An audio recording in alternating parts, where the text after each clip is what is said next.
सनातन धर्माच्या रक्षणासाठी दिलेल्या योगदानाबद्दल त्यांना श्रीकृष्ण गीतानुग्रह पुरस्कार प्रदान केला। प्रत्येक हिंदूने सनातन धर्माचं जतन, पालपोषण आणि संवर्धन केलं पाहिजे आणि त्यांच्या वचनबद्धतेबाबत खंबीर राहिले पाहिजेत, यावर राष्ट्रीय स्वयंसेवक संघाचे सरसंघचालक मोहन भागवत यांनी भर दिला। उडुपी मठातील गीता मंदिर येथे आयोजित कार्यक्रमात ते बोलत होते।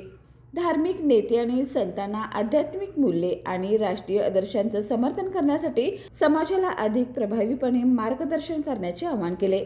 भगवद्गीतेच्या शिकवणीचा संदर्भ देताना भागवत म्हणाले, भगवान कृष्णाने अर्जुनाला आव्हानांना सामोरे जाण्याचा आणि त्यांच्यापासून पळून न जाण्याचा सल्ला दिला, मग ते युद्ध असो किंवा इतर कोणतीही परिस्थिती। त्याचप्रमाणे भगवद्गीता जेव्हा सामान्य जनतेसाठी सुलभ भाषेत सादर केली जाते तेव्हा ती समाजासाठी मार्गदर्शक शक्ती म्हणून काम करू शकते। RSS नसते तर हिंदूंना देशात आणखी मोठ्या आव्हानांचा सामना करावा लागला असता।